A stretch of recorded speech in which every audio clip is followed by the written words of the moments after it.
So it is a project about Chicago's riverfront, and it is a project about the transition between the city and the water, and the relationship between the city and the water. Oh, sorry. So before I can start describing the project itself, I would like to spend a few minutes talking a little bit about its context, which is the city of Chicago. And in particular, I would like to talk about three main topics, which are the geography, the river, and in particular, the reversal of the Chicago River, which happened in 1900s, and the city. In particular, I would like to talk about the plan of Chicago. This slide shows a timeline, a historic timeline of the city of Chicago. I highlighted a few events that I believe are important to understand the context for this project.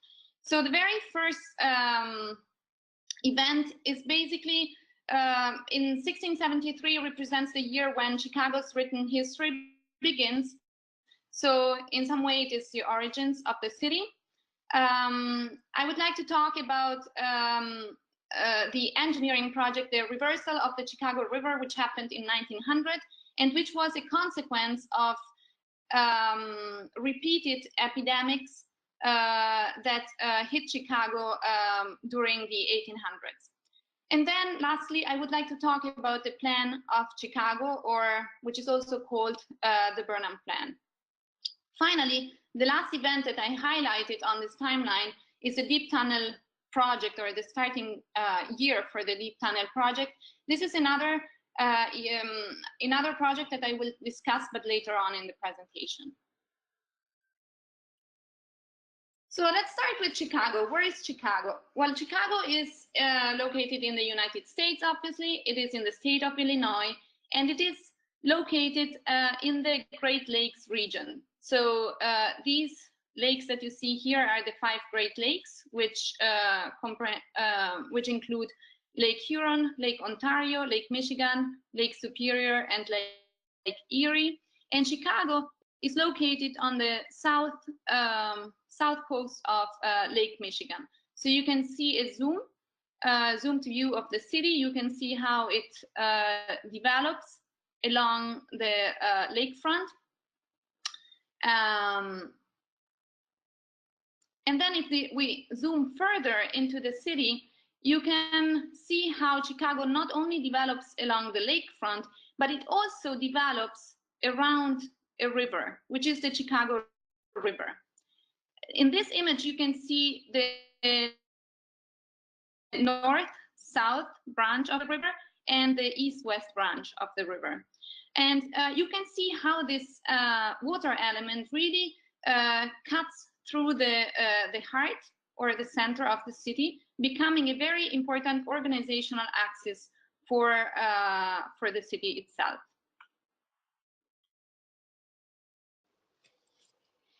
So water, the lake, as well as the river, has been a crucial element in Chicago's urban development from its very origins. So the importance of water for the city has been twofold. For one, water is clearly a very important resource. We need water to survive. We need water for drinking, for cleaning, for cooking, etc. Chicago is rich in water. Consider that only a small fraction of water, approximately 3% of the world's water, is fresh water, and the Great Lakes contain 20% of the world's fresh surface water, so a very, very big amount. The river has also been very important for Chicago, not only because of the basic human needs of Chicago, but also because it had a central role in its development as a major industrial center during the 19th century. So the river was used for the transportation of goods during the industrial era, and became a very, very important element. In 1848, and here I would like to show another image. This is Lake Michigan, the coast. Chicago would be somewhere here. You can see the north branch of the Chicago River, and again the east-west branch. And in this image, you can also see this canal. This canal, which connects the Chicago River to the Des Plaines River, and then further it would bring it to the Mississippi, was built in 1848. And it basically connected the Great Lakes to the Mississippi River system, and created therefore very important opportunities for trade and shipping throughout the whole Midwest. So the river had also this very, very important role for transportation of goods, and in fact Chicago is also called the third coast. So in the US we have the East Coast, we have the West Coast, and the Great Lake regions, and Chicago is also sometimes referred to as the third coast. Today, Chicago's waterways support a wide variety of uses that are critical for Chicago's economy, for recreation, for public health, natural assets, and quality of life. Chicago has 26 miles of public lakefront and 28 miles of riverfront. It also has 24 beaches on Lake Michigan, which provide a lot of tourism and recreational spaces. The lakefront especially also serves as a critical habitat for wildlife.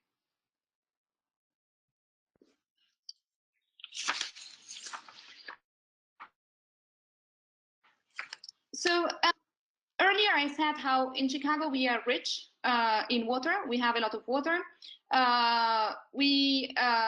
The role of the lake and of the river have been historically very, very important. However, we didn't always treat the river or the water very well.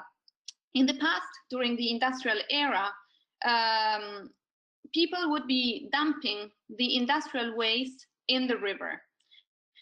And this led to a very high level of pollution of the river water, and it created increased concern about the threats the river posed to public health. So the water, Lake Michigan, was the main source for drinking water for the city of Chicago, and today is still the main source for drinking water for the city of Chicago. And during the 1800s, there were a few repeated outbreaks of epidemic diseases in the city because people were drinking polluted water, essentially. So it was a big problem. Industries were all located along the riverfront. They would dump waste into the river. The water of the river would flow then into the lake, and this pollution would cause a threat to public health. So they had to find a solution. At the time, they didn't know how to clean the water. There were no treatment plants. So the solution was basically to reverse the flow of the river. You can see it in this image. So this was the river before and after this canal was built, which is called the,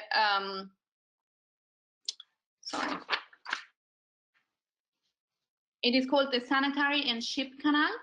And this canal was built and basically helped reversing the flow of the river.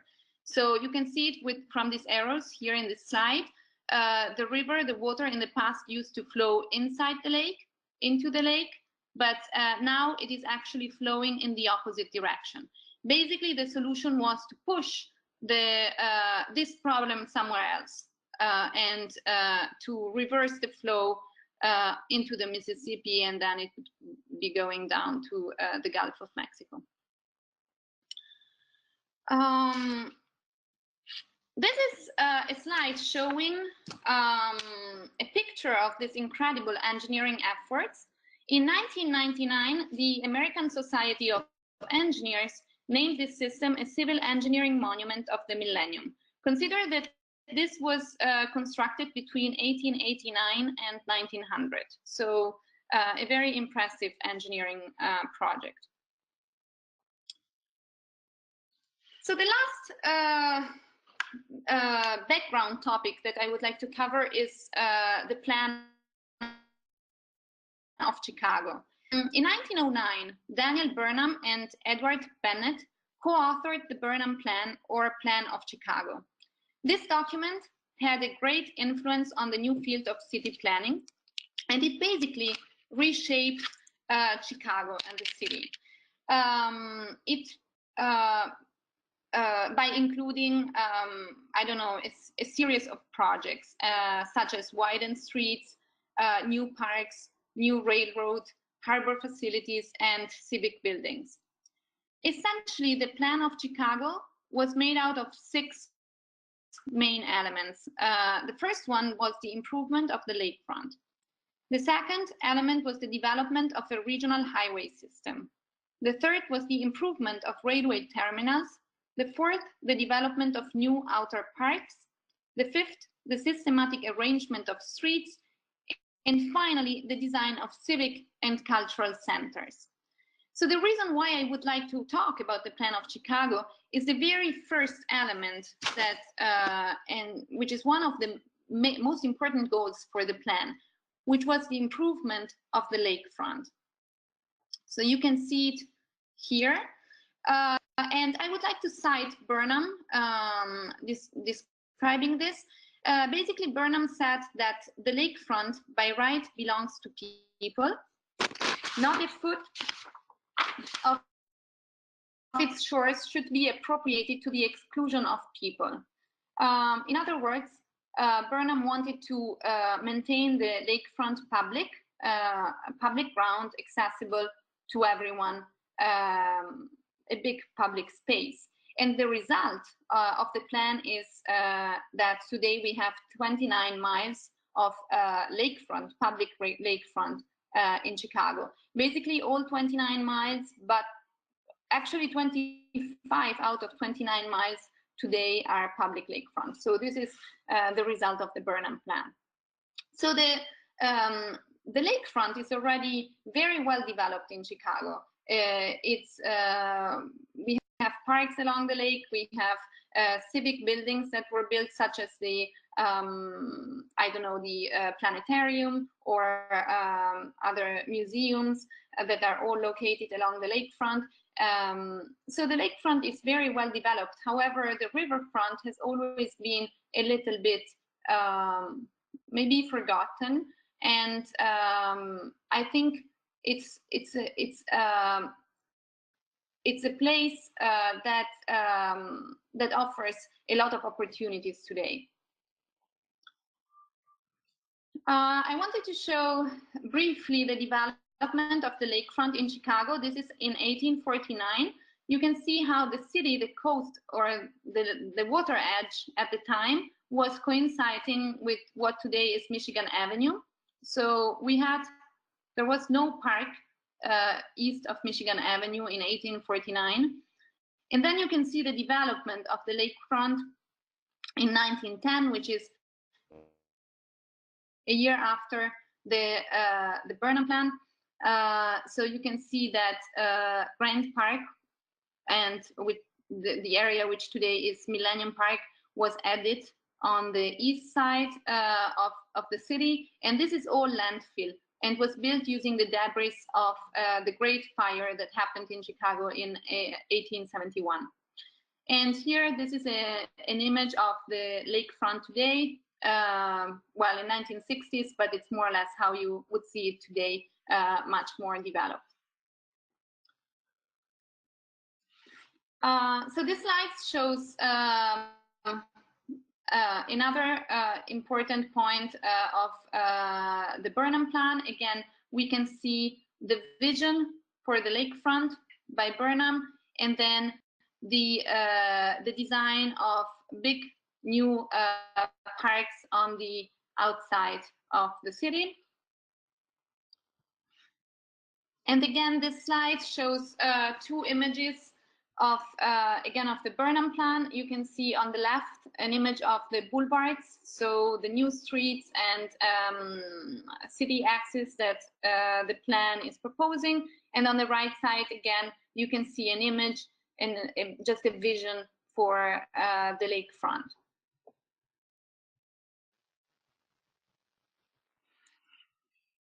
So finally, let's go into the project. So this, I think, was the background necessary to understand a little bit better the project.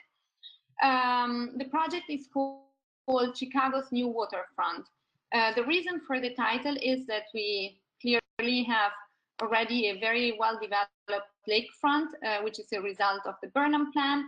However, the river offers the opportunity to create a new waterfront. The project is based on two premises. The first one is the spatial and functional redefinition of urban waterfronts in contemporary cities. And the second premise is urban flooding, which is an environmental challenge cities are facing today due to climate change.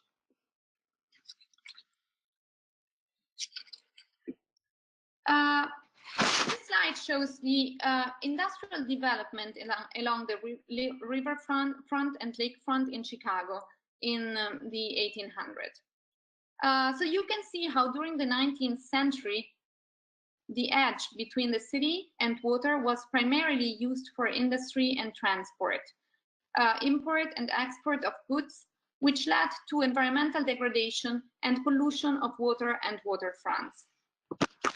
Today, we are in the post-industrial era, and the dialogue between cities and the water has changed. It has been redefined due to economic, social, and environmental changes. So today, the economy is different. We don't have an industry-based economy anymore, but a service-oriented economy. And this led to the progressive deindustrialization of cities.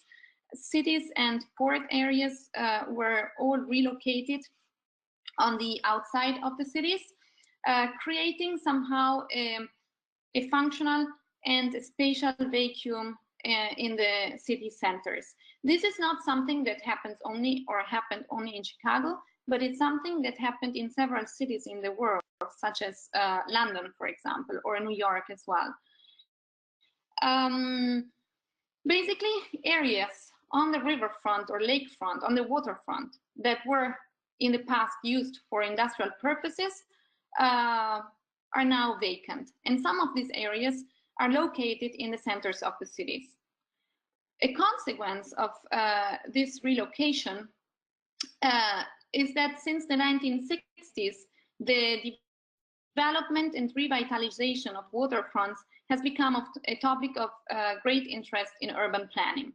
In fact, you can see projects such as the Docklands in London, for example. This is a project where areas that were once used for industrial purposes were redesigned in a different way, were revitalized and used differently for housing purposes, for example, in London. This second slide is in contrast to the first one, shows the riverfront or part of the riverfront in Chicago today. This is actually the Riverwalk. It is a project designed by Carol Ross Barney. Actually, her studio, is called Ross Barney Architects. And it is a project that opened recently. You can see how today, well, if you compare the first slide, this slide, to this slide, you can see how there is a shift in the use or in the role the river plays inside the city. So again, in the past, the river edge was a hard edge, and the river edge was used for industrial purposes. Today, we have a very different situation. The water is much cleaner. People actually want to access the river. They want to get near the river. So you can see how this, again, this project here is called the Riverwalk. It opened recently, like literally maybe a few years ago. Now I don't remember exactly, but you can see how the program of this project includes restaurant areas, it includes green areas, there are fountains, you can see people kayaking in the river. So it's more a recreational type of space. So again, in the past, when the river was used for industrial purposes and the water was very polluted, the edge separating or the transition separating the city from the river was a hard transition. It was like a wall. It was basically, the idea was to protect the city from the river. While now we have a much more soft transition, and there is the idea to like slowly grading from the city, from the level of the city down to the river. So this is the first premise, the shift in role of that rivers play inside the cities today. And the second premise to the project is urban flooding. So urban flooding is a consequence of climate change.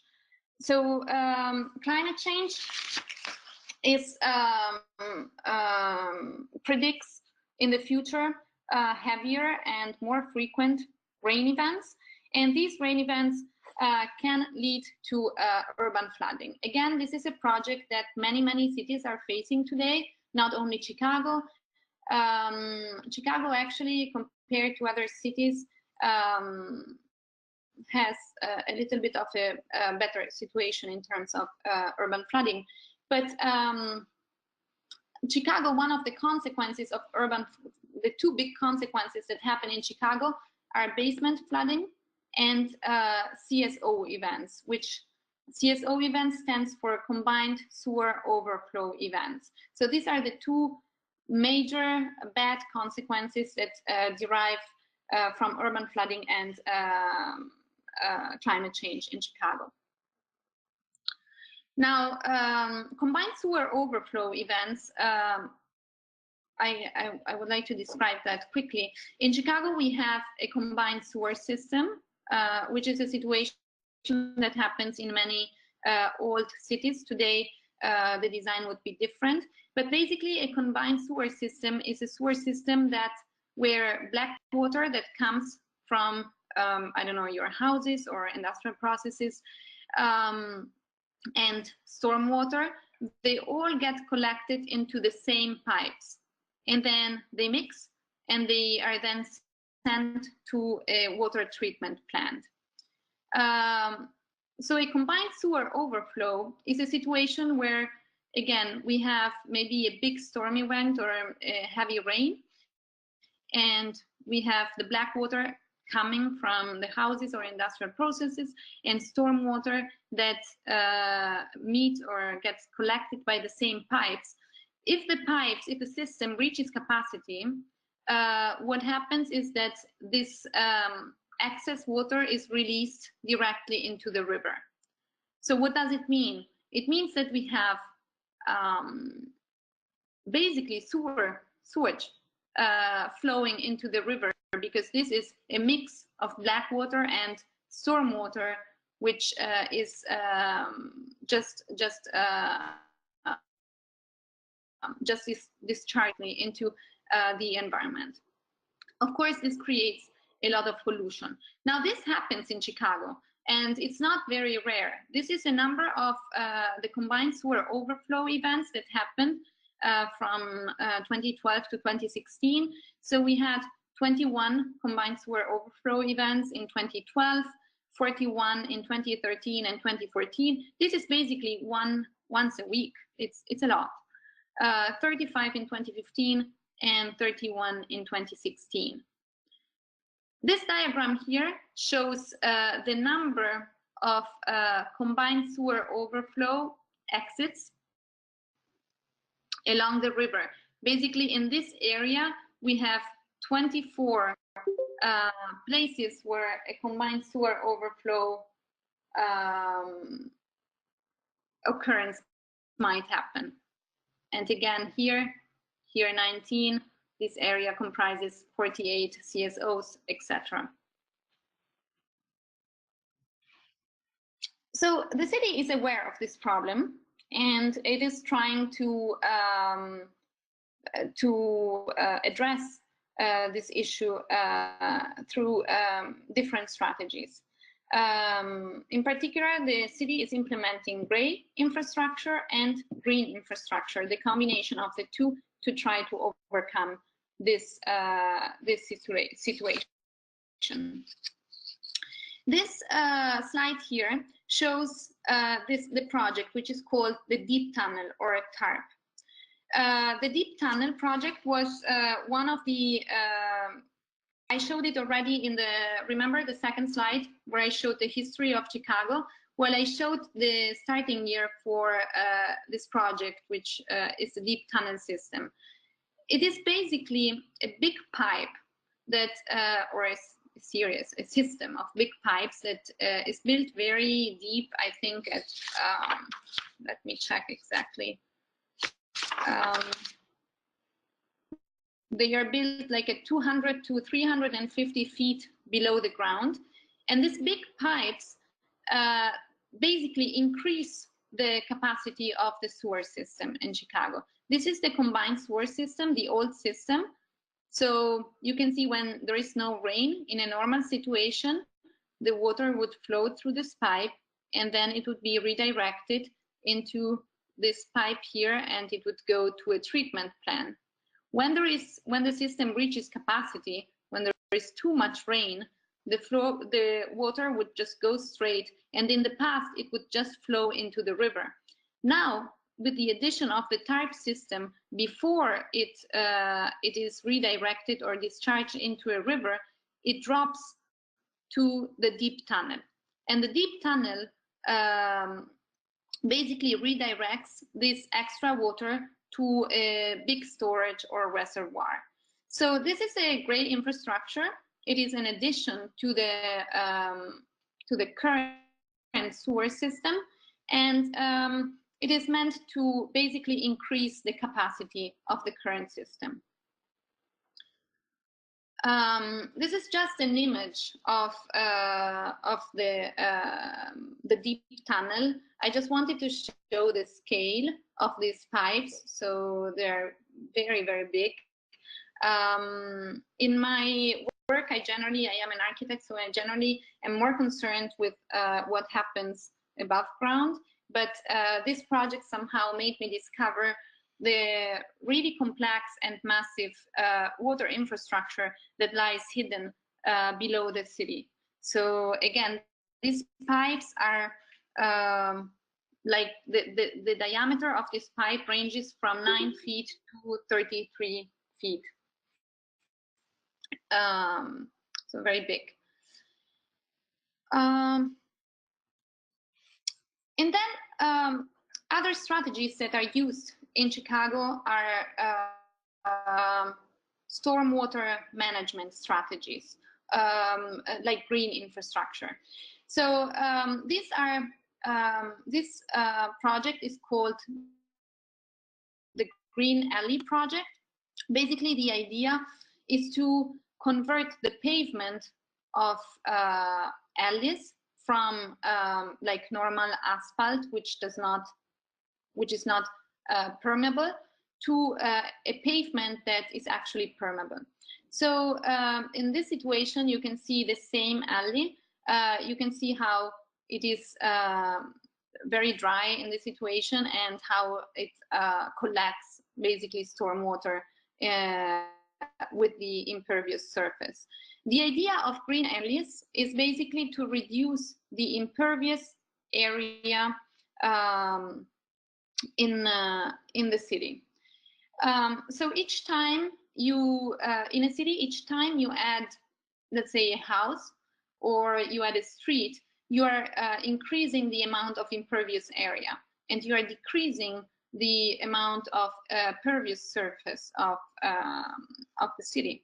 So before you actually build a house or place a street, if it rains, the water gets absorbed by the ground. Well, whenever you build a house or place a street, the water cannot be absorbed by the ground anymore, and you need to find a way to dispose of it. So in this situation, this stormwater would just slowly flow to our system, and again, it would impact basically the sewer system. Well, with this project, and just by changing the pavement and making sure that this is actually a pavement where water can be absorbed, in this situation, the stormwater that falls on this alley will not impact the sewer system, but it will just be absorbed by the ground. In a way, it works like a sponge, this project, and this is a type of green infrastructure.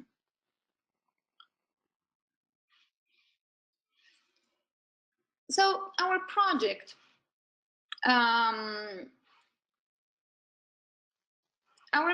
starts from these two premises, and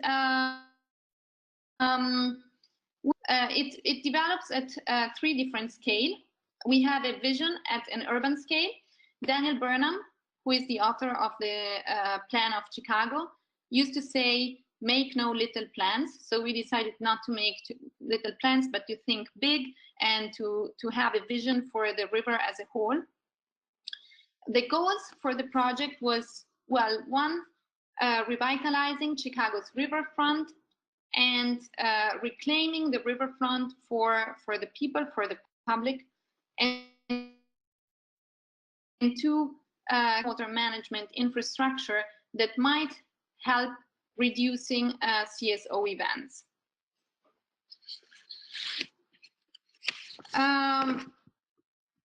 So the solution envisions basically an extension of Chicago's waterfront from the lake on the river, where a sequence of parks located along the river edge allows public access to the water while serving a stormwater management infrastructure.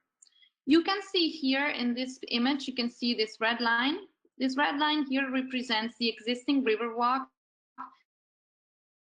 that we saw a few slides ago. This is the existing riverwalk. Well, we imagined basically to extend the riverwalk along the whole river, and to locate some pockets, basically some parks along the riverfront on areas that were once industrial areas and that are now vacant. And the riverfront would basically connect these areas, and these areas would act as parks, but at the same time they would act as stormwater green infrastructure.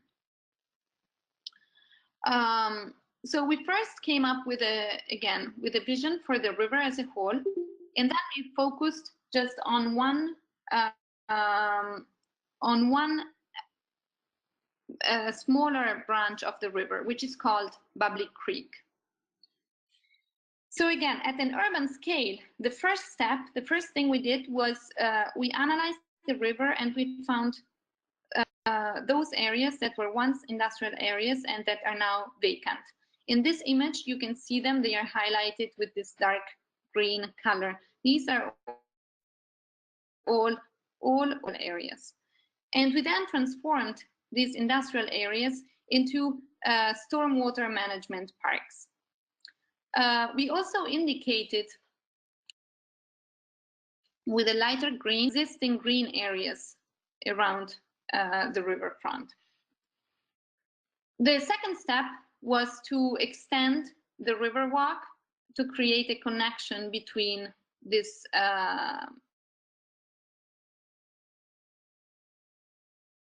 these different parks. So we then focused on Bubbly Creek. Again, Bubbly Creek is this small branch of the river located on the south side. The reason why we chose Bubbly Creek is that it is a very, very polluted part of the river. There are several reasons why it is so polluted. Bubbly Creek is actually a nickname for this area, and it derives from the gases bubbling in the river. Basically, you know how Chicago was a very big for businesses. So at the time, sorry, I will show it a little bit bigger. At the time, the meat packing business would throw all the waste inside this branch of the river. The waste was basically animal waste. What happened is that the gases resulting from these carcasses decomposing inside the river would bubble. And actually, if you go to Bubbly Creek today, you still see the water bubbling sometimes. So it's very, very polluted. In this, I don't know if you see it big enough, but this diagram here shows the fecal coliform bacteria test done in the Chicago River in 2015. So the yellowish, this yellow circle represents the average of the concentration of fecal coliform bacteria in this area of the river during the year 2015.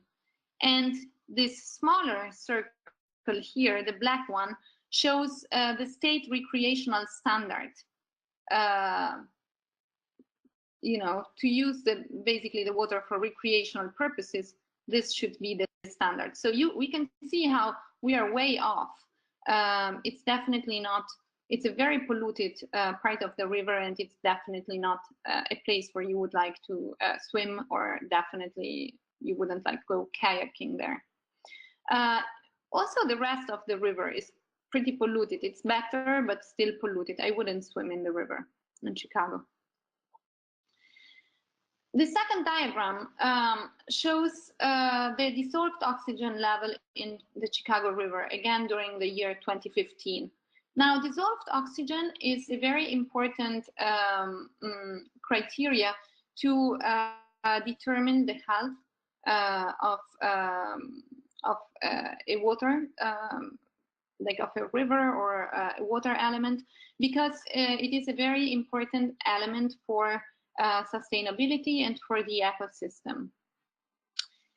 So the green curve represents Bubbly Creek, while this medium blue is the north branch of the Chicago River. The darker blue represents the mainstream, and the lighter blue represents the sanitary and ship canal. Well, you can see how Bubbly Creek is very, like the curve is very, fluctuates a lot. And you can see how in some moments of the year, the dissolved oxygen levels are really, really very low. They even reach 0. So looking at that,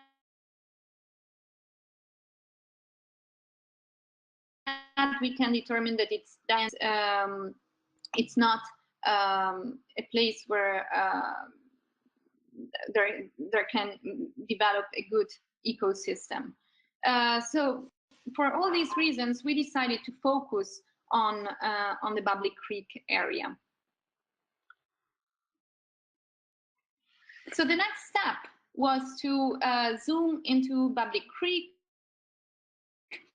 and analyze surrounding areas. We looked at the city around it. This is actually not too far away from IIT. IIT is probably here. Anyway, on the northeast side of Bubbly Creek, this yellow area is all a residential area. It's also a pretty nice area. The houses are pretty nice. While this orange area on the northwest side of Bubbly Creek, this is a mixed-use commercial and residential area. The south tip of Bubbly Creek is mostly industrial. So we decided to take this land, which is now vacant, and develop it as stormwater management parks. These orange circles that you see on the river represents the CSO openings on the Bubbly Creek branch. So in our vision, all these areas will be reclaimed, will become park space.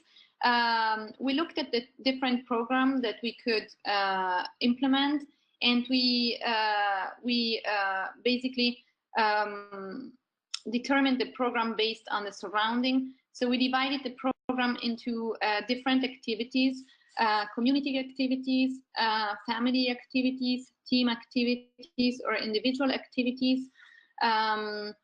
We came up with different ideas such as picnic, or dog walking, barbecuing, just relaxing or reading, a playground for children, maybe a cinema for or a performance area for the community.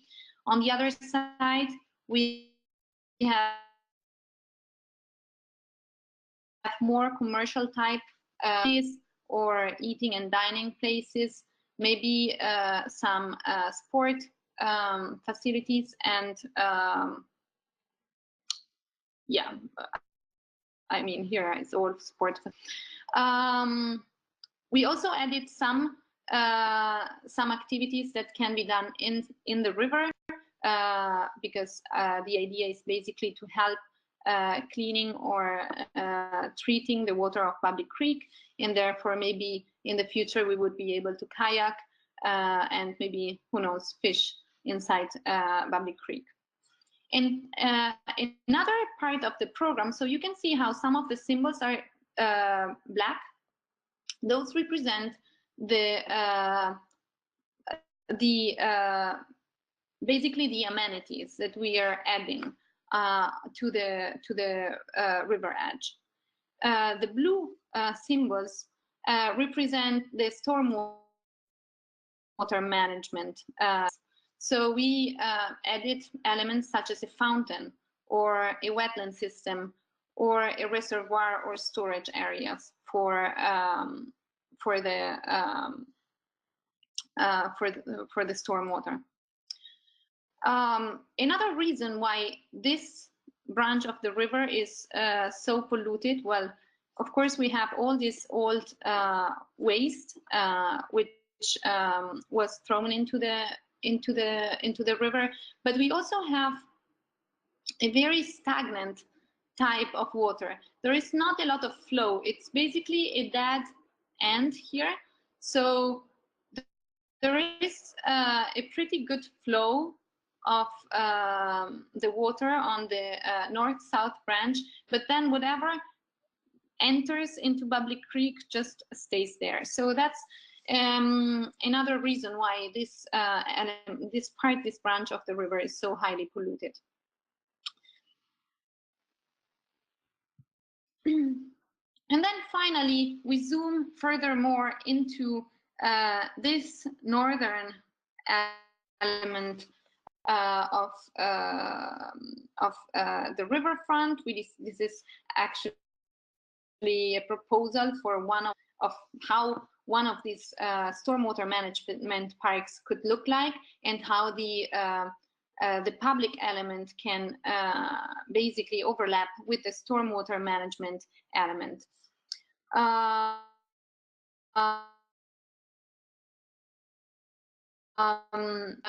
Some paths along the river, maybe bridges, a cinema, etc.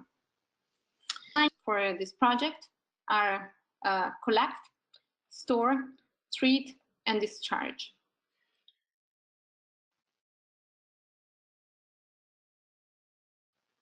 So strategy is to collect, basically to collect stormwater.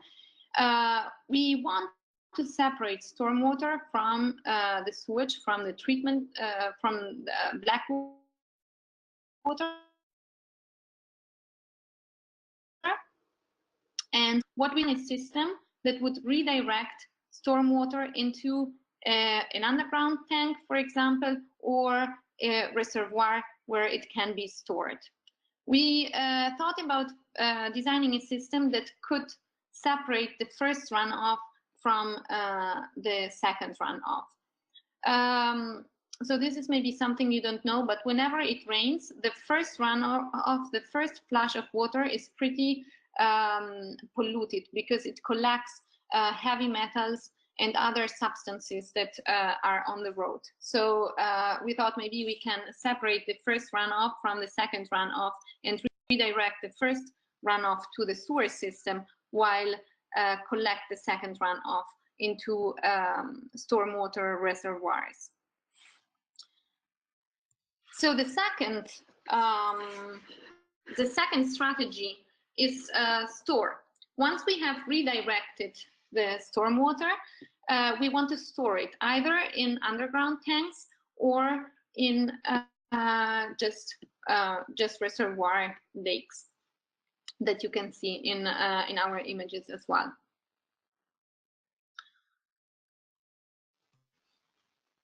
The third strategy is to treat this water. Again, it is only stormwater. We don't have any wastewater or black water in the parks, but it might still contain some heavy metals or substances that were collected by flowing on the street.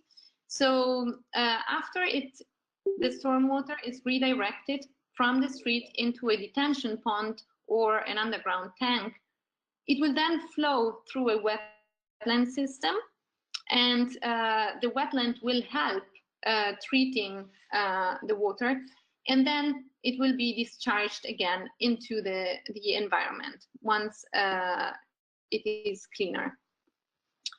So we have, as treating, for the treatment strategy, we envision wetlands, but we also envision other elements such as fountains. Fountains are really important because remember a few slides back I showed you how the dissolved oxygen level is very low in that branch of the river. Well, fountains make sure that that new oxygen is added into the water. So this is another element that we wanted to add to the project. And then finally, the last step is, once it is redirected, stored, it flows through the wetland, maybe through a fountain, it will then slowly be discharged into the river once the emergency, the heavy rain event is over. So basically this system allows us to take care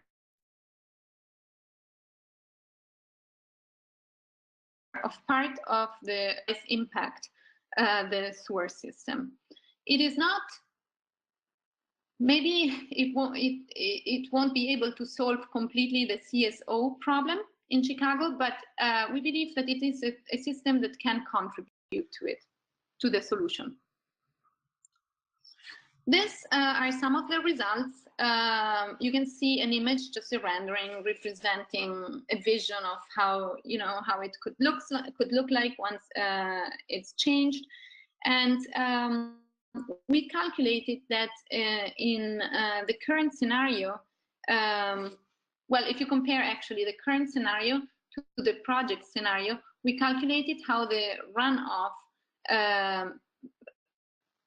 decreased by 30% just by adding this park system on the area. So it's a very big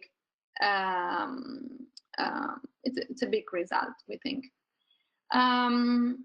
And then finally, before I conclude, I wanted to give credit to the design team, my students. So I had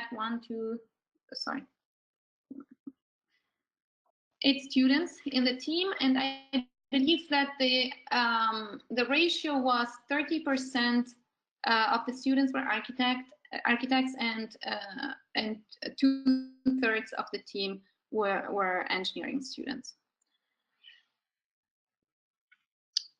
Okay, so that's it. This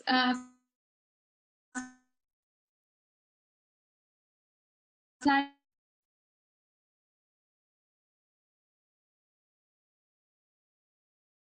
concludes my, and you have answer, but even if you have the question later on, feel free to send me an email, and I will be happy to answer. Eduarda, one second.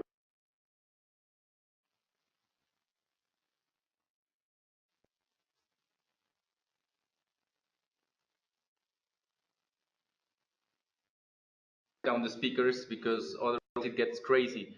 Edoarda, thank you so much for your presentation.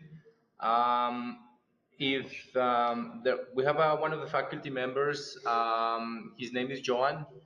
He is a professor of geotechnics here at the university. He's got a question for you, Edoarda. Hi, Edoarda. Thank you so much for the presentation. It's a very impressive project, and actually very impressive infrastructure as well that is being planned. So I was wondering, just like there is infrastructure for stormwater treatment, for the deep tunnel reservoir and so on, is there any plan in the project to deal with contaminated sediments, like industrially contaminated sediments, because those can be much more long lasting than the actual water, you know? And I was wondering if there is any plan to monitor or even reclaim contaminated land. So your question is about the old industrial areas themselves on the ground, basically, where we are placing the stormwater management pipes, and that's a very good question. We didn't include. To be honest, we didn't think about it. We didn't a way to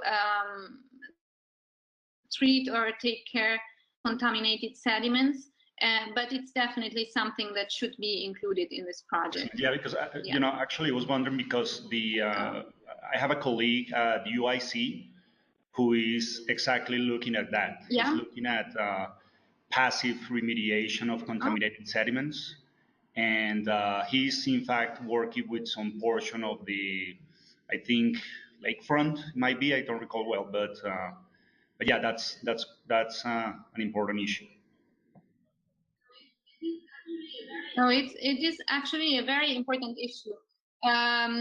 This project was developed, you know, in a very short time frame.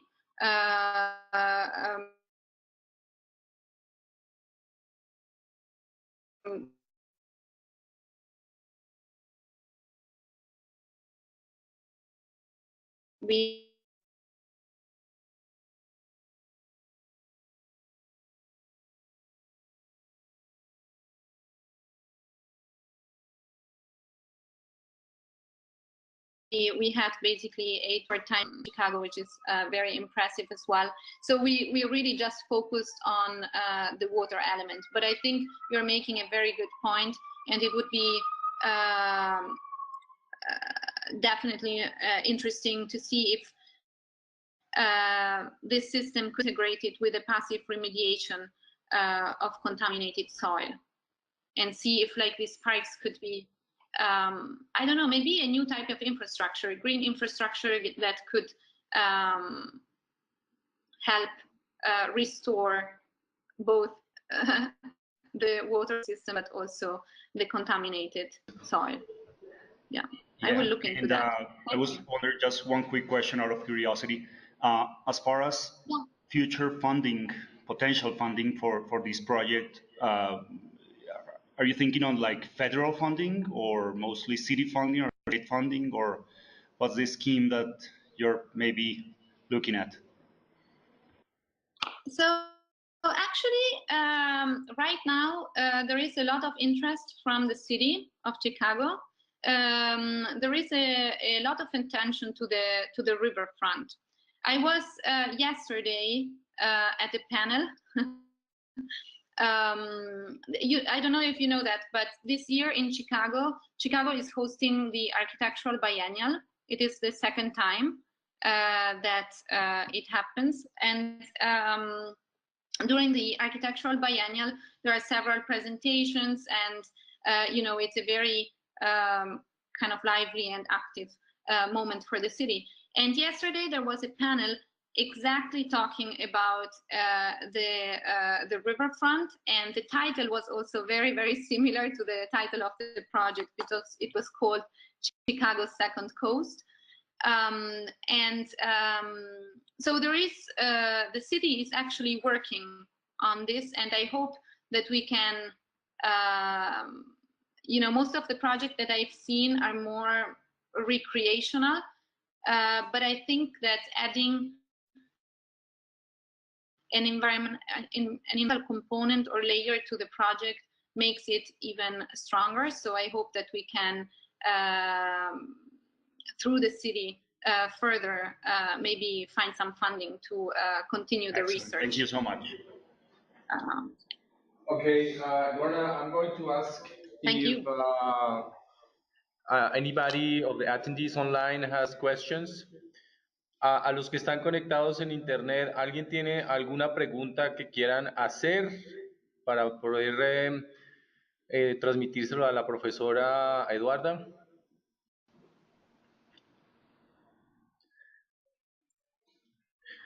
Well, apparently not, Eduardo. So that's it. Thank you very much. It was very nice to see the work you did.